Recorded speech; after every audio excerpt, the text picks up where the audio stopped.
Hello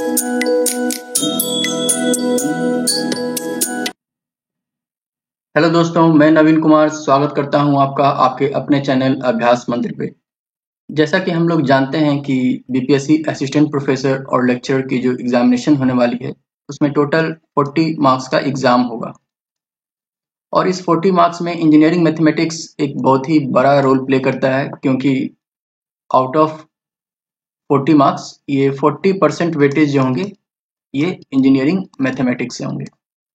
total 80 question होंगे जिसमें 40% question engineering mathematics से होंगे। इसलिए इंजीनियरिंग मैथमेटिक्स को हम लोग को अच्छे से पढ़ना है। तो इस वीडियो में मैं लेके आया हूँ आपके लिए प्रीवियस ईयर पेपर का सॉल्यूशन। ये पूरी सीरीज चलेगी, इसमें अलग अलग टॉपिक का सॉल्यूशन हम लोग करेंगे प्रीवियस ईयर पेपर का, बोथ असिस्टेंट प्रोफेसर और लेक्चरर का। तो आज का टॉपिक है लीनियर अलजेब्रा। तो चलिए शुरू करते हैं। फर्स्ट क्वेश्चन है मैट्रिक्स का। इसमें हमसे पूछा जा रहा है कि लेम्डा का क्या वैल्यू होगा जिसके लिए ये मैट्रिक्स सिंगुलर हो। तो पहले हम लोग थोड़ा कंसेप्ट पे ध्यान देंगे। इसमें कंसेप्ट ये है कि कोई भी मैट्रिक्स सिंगुलर कब होता है, सिंगुलर से क्या मतलब है हमारा। तो मैट्रिक्स सिंगुलर है इसका मतलब है कि उसका डिटर्मिनेंट का वैल्यू 0 होगा। बस आपको बस ये पता होना चाहिए कि सिंगुलर मैट्रिक्स का मतलब है कि डिटर्मिनेंट उसका 0। तो हम लोग इसका डिटर्मिनेंट निकाल लेते हैं। तो इस मैट्रिक्स का डिटर्मिनेंट होगा, जब हम सॉल्व करेंगे तो 24 प्लस लेम्डा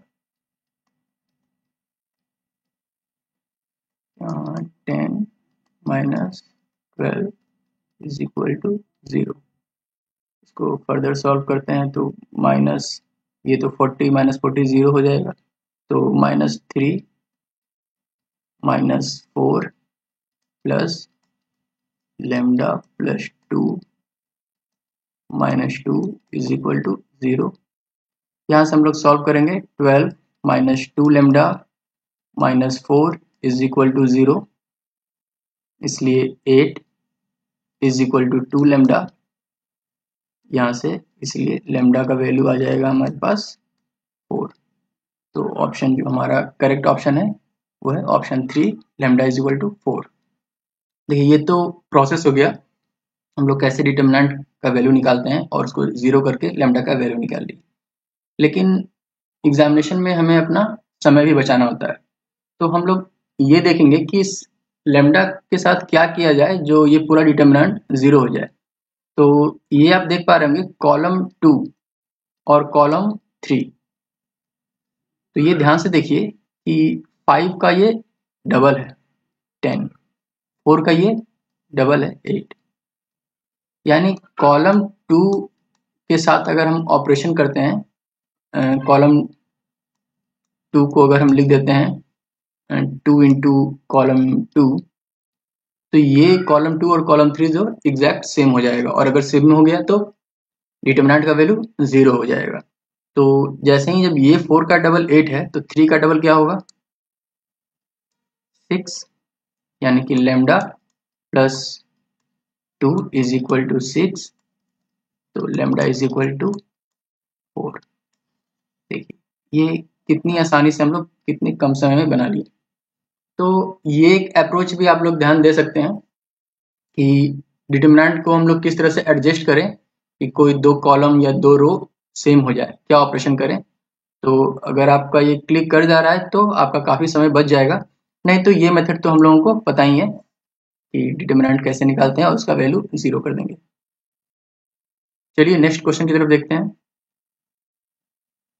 नेक्स्ट क्वेश्चन है हमारा, omega is a cube root of unity, then a root of equation is. तो इसके लिए आपको इस कंसेप्ट की जरूरत पड़ेगी कि if omega is the cube root of unity, इसका मतलब है कि omega cube is equal to 1। और आपको ये भी पता होना चाहिए कि 1 plus omega square is equal to 0। इसका काफ़ी यूज़ है। और जैसे कि ओमेगा क्यूब अगर 1 है तो ओमेगा 4 को हम लिख सकते हैं ओमेगा क्यूब इंटू ओमेगा, और ओमेगा क्यूब क्योंकि 1 है तो इसको हम लिख सकते हैं further omega power 4 is equal to omega. तो अब चलते हैं हम लोग सॉल्यूशन की तरफ कि इसका क्या सॉल्यूशन होगा। तो इसको अगर या तो आप कॉलम के साइड या रो के साइड किसी तरह से ऑपरेट कर सकते हैं। अगर सम कर दें, जैसे कि मान लीजिए हम लोग क्या कर रहे हैं, इसको ऑपरेट करते हैं कॉलम की तरफ, तो कॉलम 1 को हम लोग लिखते हैं कॉलम 1 प्लस कॉलम 2, जैसे कि column 1 is equal to column 1 plus column 2। तो क्या हो जाएगा, x plus 1 plus omega square, second column omega square, यहाँ फिर हो जाएगा x plus 1 plus omega square, यहाँ x प्लस ओमेगा स्क्वायर और यहाँ 1। थर्ड रो में भी उसी तरह लिखेंगे हम लोग x plus 1 plus omega square, यहाँ 1, यहाँ x प्लस ओमेगा। इसको हम लोग रो के साइड से भी ऑपरेट कर सकते थे। आप यहाँ देख पा रहे होंगे कि अगर इधर भी ऑपरेट करते हैं हम इस साइड, तो यही आएगा x plus 1 plus omega square, यहाँ भी वही। किसी साइड आप कर सकते हैं, आंसर में कोई फर्क नहीं पड़ने वाला है। तो आप यहाँ देख रहे होंगे कि 1 plus omega square is equal to 0 होता है।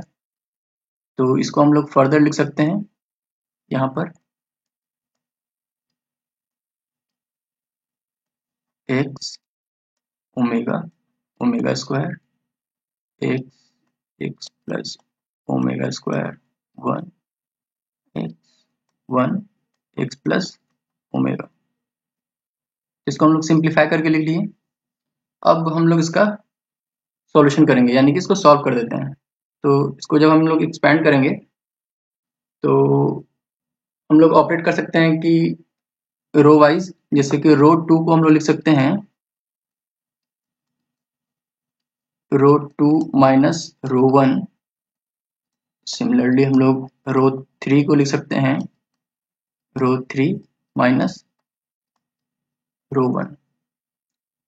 तो इसके बाद हमारा सिंप्लीफाई होकर क्या हो जाएगा, x omega square 0 x plus omega square minus omega 1 minus omega square 0 1 minus omega x plus omega minus omega square is equal to 0।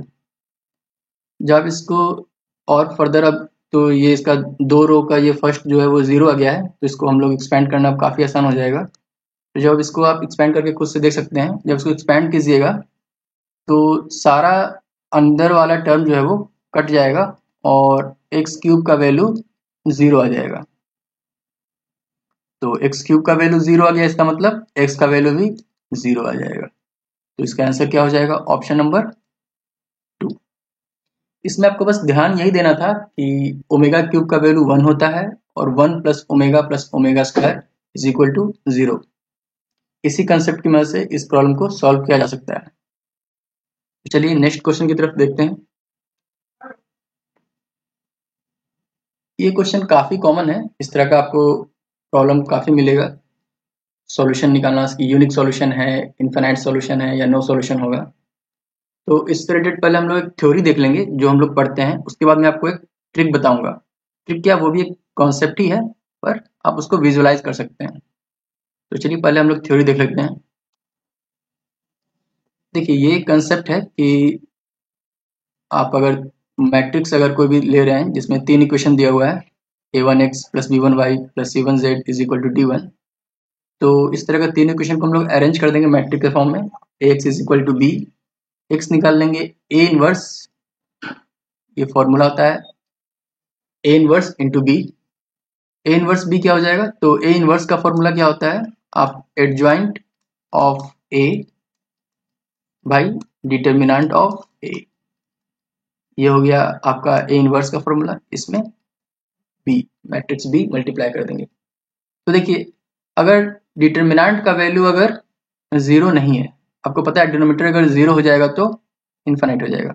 तो अगर पहला जो केस है, अगर डिटर्मिनेंट का वैल्यू 0 नहीं है, नॉन जीरो है, तो यूनिक सॉल्यूशन होगा, कोई ना कोई सॉल्यूशन हमें मिलेगा। सेकेंड है, अगर डिटर्मिनेंट का वैल्यू 0 हो गया और adjoint of a into B is equal to 0, ये भी 0 हो जाएगा, तो फॉर्म क्या हो जाएगा हमारा, 0/0 का फॉर्म हो जाएगा। तो ये तो कोई एग्जिस्ट ही नहीं करता है 0/0 का फॉर्म, इसीलिए हम लोग इन्फिनाइटली मेनी सॉल्यूशन। ठीक है। थर्ड केस है, if determinant is equal to 0 and adjoint of a into B is not equal to 0, तो ये क्या फॉर्म हो जाएगा हमारा, 0/इन्फिनिटी का फॉर्म हो जाएगा, 0/इन्फिनिटी का फॉर्म हो जाएगा, सॉरी ये फॉर्म हो जाएगा हमारा, इसको काट देते हैं, ये हमारा फॉर्म हो जाएगा, ऊपर का वैल्यू कोई कांस्टेंट है, तो चलिए हम लोग कोई कांस्टेंट ले लेते हैं k, और नीचे का टर्म 0 है, तो ये क्या हो जाएगा, इनफाइनाइट हो जाएगा, इसलिए इसमें कोई सॉल्यूशन नहीं होता है हमारा। थर्ड केस जो है हमारा, उसको कहते हैं इनकॉन्सिस्टेंट, यानी नो सॉल्यूशन। ठीक है। इसको थोड़ा ग्राफ की मदद से देखते हैं कि क्या कहना चाह रहा है। अगर कोई दो लाइन खींच लेते हैं हम लोग, ठीक है, अगर दो लाइन आपस में कहीं एक जगह इंटरसेक्ट कर रहा है, तो ये क्या हो जाएगा हमारा, ये केस हो गया यूनिक सॉल्यूशन। जब आप इसको ड्रॉ करेंगे XY प्लेन पे, तो अगर दो लाइन एक जगह कहीं इंटरसेक्ट कर रहा है तो एक सॉल्यूशन देगा हमें, x और y का कोई एक वैल्यू होगा जहाँ पे वो इंटरसेक्ट करेगा, इसलिए हमें कोई सॉल्यूशन मिलेगा, ये यूनिक सॉल्यूशन है। अगर दूसरा केस हम लेते हैं इसको, कि अगर कोई दो लाइन आपस में पैरेलल है, दो लाइन अगर आपस में पैरेलल है, तो ये क्या हो जाएगा, कभी मीट नहीं करेगा ये, तो कोई हमें सॉल्यूशन ही नहीं मिलेगा, ये थर्ड वाला केस है, नो सॉल्यूशन।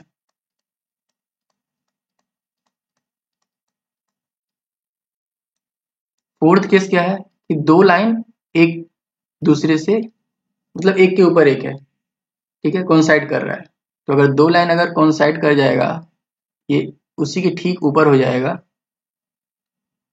तो इन्फिनाइटली मैनी सॉल्यूशन हो जाएगा, ये हर एक पॉइंट पे इंटरसेक्ट कर रहा है, मतलब हम लोग ऐसा डिफाइन नहीं कर सकते हैं कितने पॉइंट होंगे जहाँ पे सॉल्यूशन मिलेगा, तो वो सेकंड केस है इन्फिनाइटली मैनी सॉल्यूशन।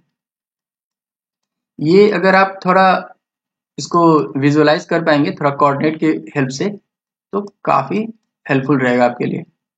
ये हो जाएगा इन्फिनाइटली मैनी सॉल्यूशन। चलिए ये थ्योरी हो गया थोड़ा, एक डिटर्मिनेंट के फॉर्म में देख रहे हैं हम लोग, और एक देख रहे हैं हम लोग कोऑर्डिनेट के फॉर्म से, कि अगर लाइन पैरेलल है तो नो सॉल्यूशन, इंटरसेक्ट कर रहा है तो यूनिक सॉल्यूशन, और एक के ऊपर एक यानी कि एक दूसरे पे अगर कोइंसाइड कर रहा है तो इन्फिनाइटली मेनी सॉल्यूशन होगा। तो चलिए अब हम लोग प्रॉब्लम को देखते हैं कि प्रॉब्लम क्या कह रहा है। प्रॉब्लम हमारा था system of equation kx plus Y plus Z is equal to, तीन इक्वेशन दिया हुआ है, तो नो सॉल्यूशन है, उसके लिए k का वैल्यू निकालना है। तो देखिए ये तो क्लियर है कि जब सॉल्यूशन नहीं है तो डिटर्मिनेंट का वैल्यू 0 आएगा, क्योंकि अगर डिटर्मिनेंट का वैल्यू नॉन जीरो होता है कोई हमें, तो हमें यूनिक सॉल्यूशन मिलता है। तो पहले हम इसका डिटर्मिनेंट निकाल लेंगे, तो डिटर्मिनेंट क्या हो जाएगा, k 1 1, सेकेंड इक्वेशन 1 k, और यहाँ पर 1, थर्ड में 1 1, यहाँ पर k। इसको हम लोग सॉल्व करेंगे। वैसे मैं इसको सॉल्व करने का एक बेहतर तरीका बताता हूँ। अगर आपको इस तरह का कोई डिटर्मिनेंट मिल जाए या मैट्रिक्स मिल जाए जिसमें डायगोनल एलिमेंट सेम हो और नॉन डायगोनल एलिमेंट भी सेम हो, मतलब ये तो देख रहे हैं डायगोनल एलिमेंट आपका सारा k है, एक टाइप का है, और नॉन डायगोनल एलिमेंट जो है वो 1 है, वो सारा एक अलग टाइप का है, type A and type B। तो हम लोग क्या करेंगे, इसमें पहले लिख लेंगे k माइनस, इसको जो हम लोग -1, ठीक है, तो k-1 एक बार ये बार करेंगे, फिर एक बार k-1 ये करेंगे, तो दो बार करेंगे, ठीक है। अब हम लोग देखेंगे कि प्लस करके, तो ये जितनी बार है, जैसे अब क्या करेंगे k+1 और k+1, तो यानी सारा को ऐड कर देंगे, तो k+1+1 यानी कि k+2, ठीक है, आप समझ रहे हैं मेरी बात। चलिए मैं थोड़ा इसको जनरलाइज करके बताता हूँ। जैसे अगर ऐसा ले लेते हैं एक्स ए एक्स ए, और यहाँ भी ए एक्स। देखिए ये एक फॉर्म हो गया, यहाँ पर डायगोनल एलिमेंट x है और नॉन डायगोनल एलिमेंट a है। तो इस तरफ में क्या करेंगे, पहले हम लोग जितनी बार a होगा, नॉन डायगोनल एलिमेंट जो है 2 बार है, तो x उतनी बार हम लोग स्क्वायर कर देंगे। जैसे x माइनस a लिख लिए और स्क्वायर कर दिए, और अगली बार में सबको ऐड करेंगे x plus a plus a। तो क्या हो जाएगा हमारा x माइनस a का स्क्वायर x प्लस 2a।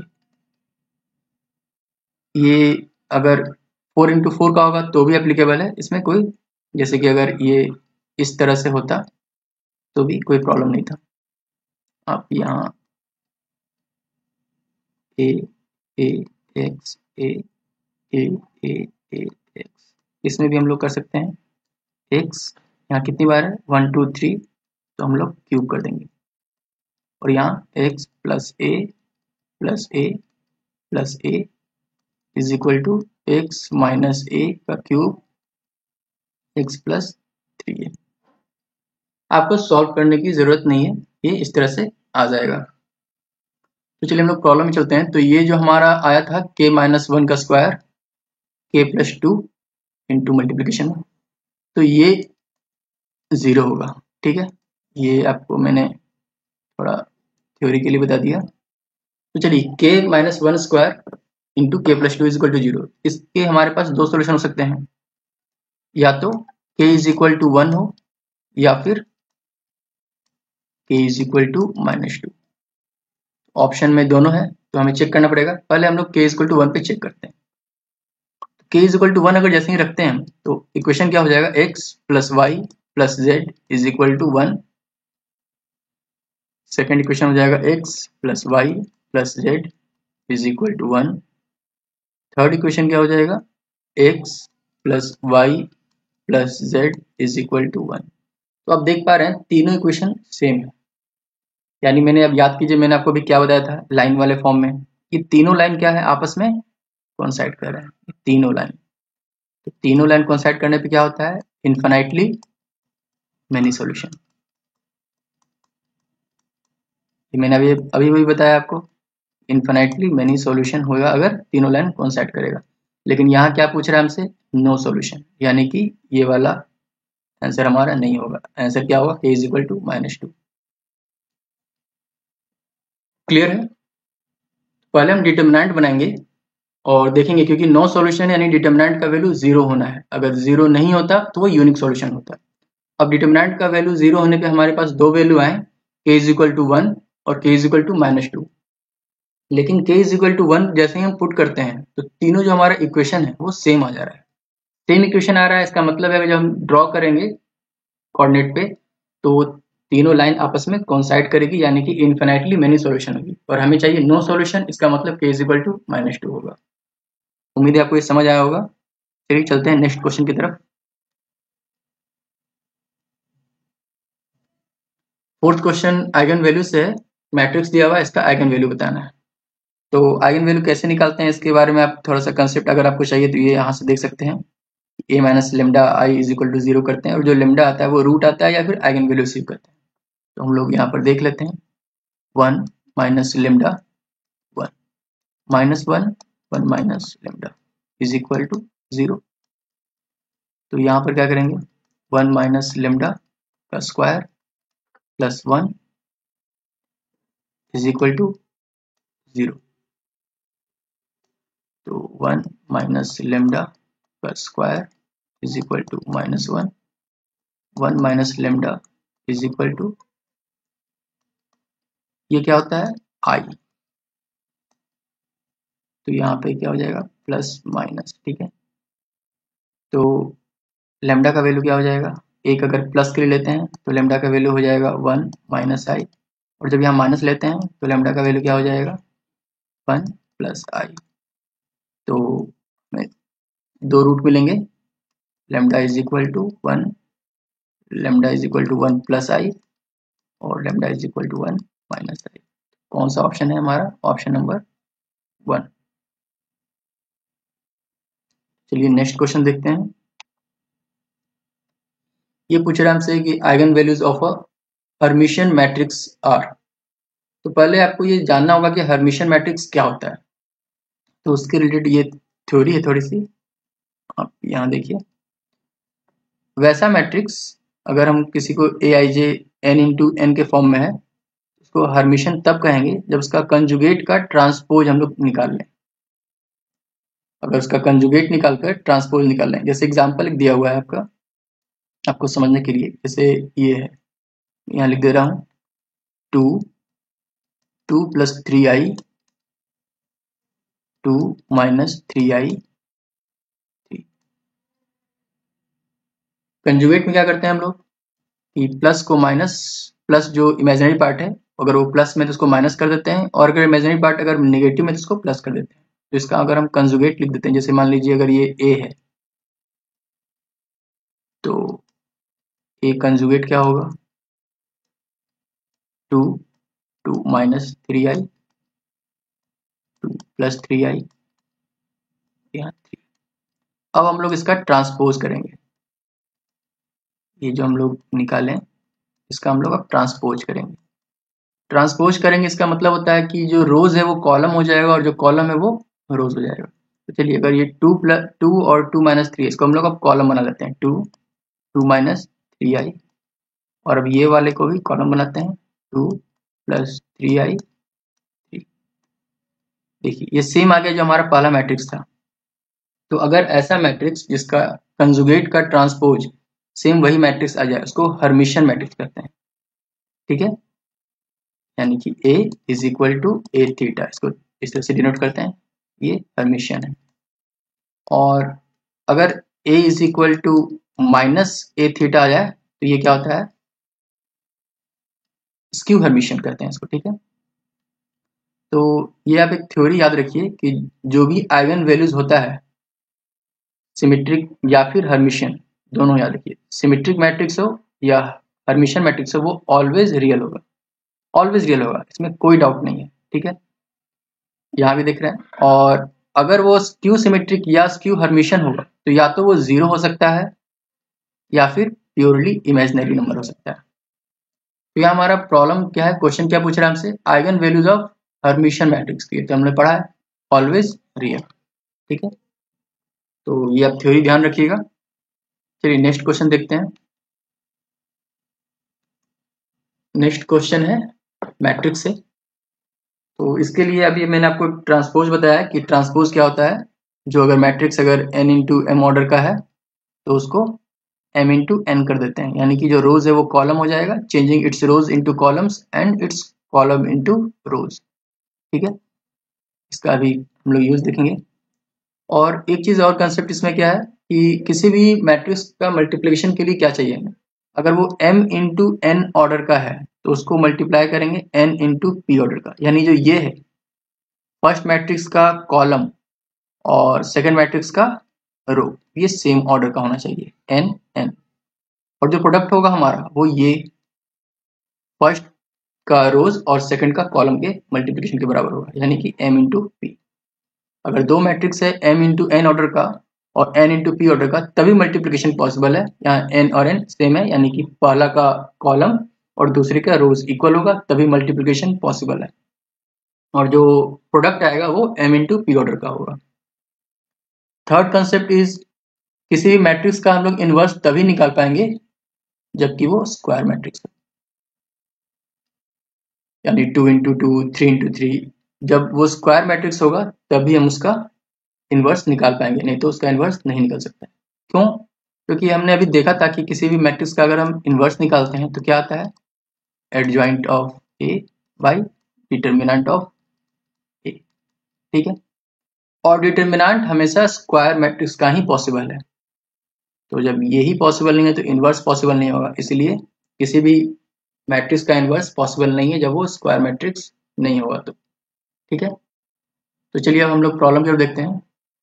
ये हमसे पूछ रहा है कि चलिए जैसे सिर्फ बता रहा है हम वैसे वैसे ऑपरेट करते जाते हैं। ठीक है, क्यू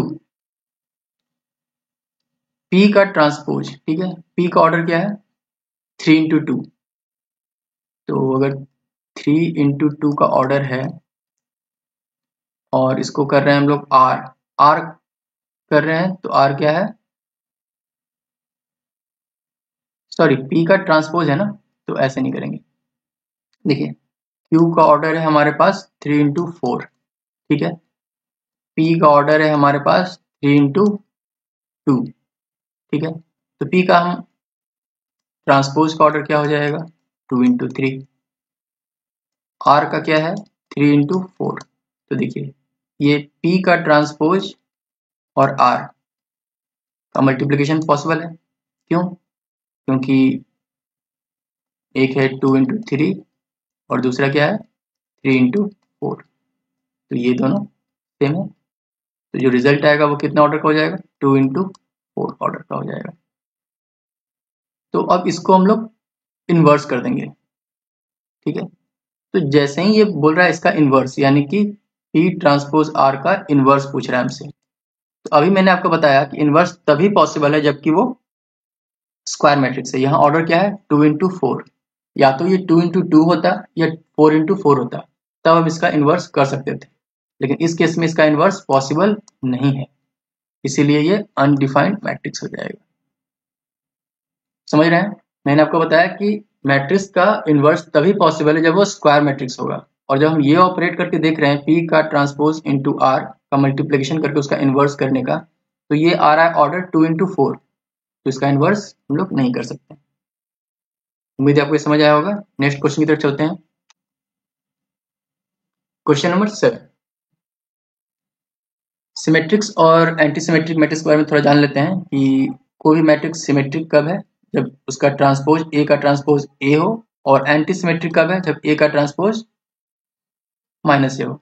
मैंने अभी भी बताया था हर्मिशियन की तरह ही, उसी की तरह ही है, अगर ए का ट्रांसपोज करने पर अगर ए आता है तो वो सिमेट्रिक है, और ए का ट्रांसपोज करने पर माइनस ए आता है तो एंटी सिमेट्री है, ठीक है। चलिए अब यहां देखते हैं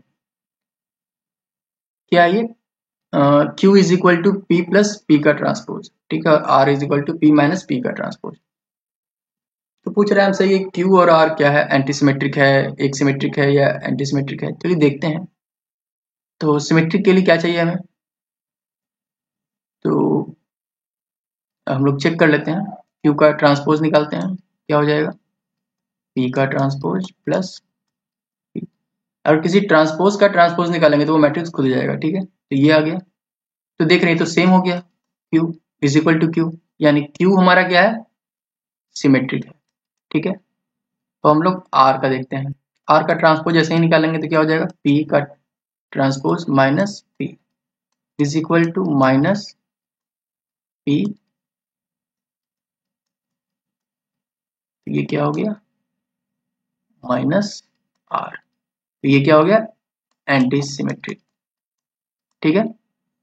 तो Q हमारा है सिमेट्रिक और R हमारा है एंटी सिमेट्रिक, तो कौन सा ऑप्शन है R anti symmetric Q symmetric, option number B. चलिए नेक्स्ट क्वेश्चन देखते हैं। नेक्स्ट क्वेश्चन पूछ रहा है हमसे कि सिस्टम ऑफ इक्वेशन दिया हुआ है और हमें बताना है नो सॉल्यूशन है, यूनिक सॉल्यूशन है या इनफिनिट सॉल्यूशन है। तो हम लोग इसको भी उसी तरह से बनाएंगे जैसा मैंने आपको बताया था कोऑर्डिनेट से। तो सबसे पहले सेकंड इक्वेशन को हम लोग यूज करेंगे x minus Z is equal to 0। यहाँ से क्या आ जाएगा हमारा x is equal to Z, इसको पुट करेंगे फर्स्ट इक्वेशन में। तो यहाँ पर क्या आएगा हमारा z की जगह हम लोग x डाल देते हैं, ठीक है। तो x plus 2y plus x is equal to 0, इसको ले सकते हैं 2x plus 2y is equal to 0, दो कॉमन ले लेते हैं तो x plus Y is equal to 0, इसको ले सकते हैं हम लोग x plus Y is equal to 0। अब देखिए फर्स्ट इक्वेशन और थर्ड इक्वेशन दोनों सिमिलर आ गया, और मैंने बताया था कि दो इक्वेशन अगर सेम आ गए तो वो क्या हो जाएंगे एक के ऊपर एक कोइंसाइड करेंगे, ठीक है। वो दोनों लाइन कोइंसाइड कर रहे हैं, कोइंसाइड करते हैं इसका मतलब क्या होता है इन्फिनिटली मेनी सॉल्यूशन। अगर दो लाइन इंटरसेक्ट करें तो क्या होगा यूनिक सॉल्यूशन, और दो लाइन आपस में पैरेलल हो जाए तो क्या होगा, नो सॉल्यूशन। तो यहाँ पे क्या है, इन्फिनेटली मेनी सॉल्यूशन आएगा, यानी कि third option will be the correct option. चलिए चलते हैं नेक्स्ट क्वेश्चन की तरफ। इसमें हमसे आइगन वेक्टर पूछा जा रहा है। तो आइगन वेक्टर के लिए क्या करते हैं हम लोग, इस इक्वेशन को हम लोग लिखेंगे 1 minus lambda minus 1 1 0 minus 1 minus lambda 1 0 0 2 minus lambda is equal to 0। ठीक है, लेमडा का यहाँ से हम लोग वैल्यू देखेंगे। तो लेमडा का वैल्यू जब हम लोग सॉल्व करेंगे तो हमारे पास आएगा 1 माइनस 1 और 2। ठीक है, अब इसको इजीली सॉल्व कर सकते हैं, या फिर इसको सॉल्व करने की ज़रूरत भी नहीं है मैं कह सकता हूँ, क्योंकि इसमें दिया हुआ है आपको कि ये मैट्रिक्स में देखिए ये डायगोनल मैट्रिक्स है। ये जो आपका है 0 0, यहाँ से देखिए ये मैट्रिक्स क्या है, डायगोनल मैट्रिक्स है। तो डायगोनल मैट्रिक्स में आइगन वैल्यूज होता है वो ट्रेस ऑफ द मैट्रिक्स होता है, यानी जो डायगोनल एलिमेंट है वही आपका आइगन वैल्यू हो जाएगा। देखिए इसका आइगन वैल्यू क्या होगा, 1 माइनस 1 2। ठीक है, तो इससे हमें निकालने की जरूरत नहीं है, लेकिन क्वेश्चन हमें बता रखा है कि हमको आइगन वैल्यूज -1 को यूज करके आइगन वेक्टर बनाना है। ठीक है, तो हम इसमें -1 का वैल्यू रखते हैं, जहां जहां लेमडा है वहां पे -1 रखेंगे। ये 1 प्लस 1 2 हो जाएगा, -1 1 0, यहाँ -1 करेंगे +1 तो ये हो जाएगा 0, यहाँ 1 0 0, यहाँ लेमडा का वैल्यू -1 रखेंगे तो 2 + 1 3 x y z is equal to 0। इसको सॉल्व करेंगे तो सॉल्व कैसे करते हैं, ये एरो बना लेंगे, रोज और कॉलम।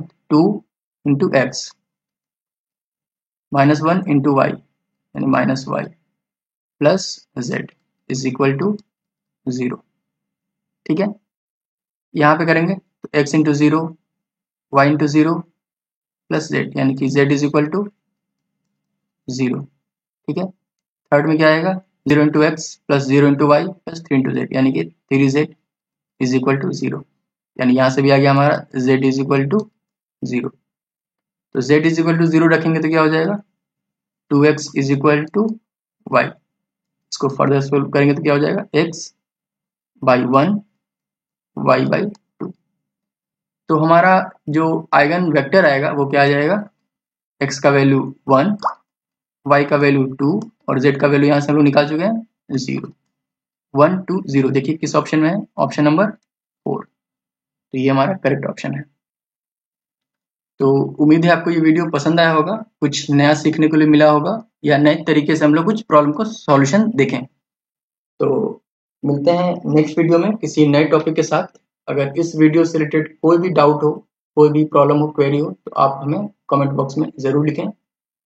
और अगर वीडियो पसंद आया हो तो चैनल को सब्सक्राइब करें और ऐसे ही आप हमारे साथ बने रहिए। Thank you.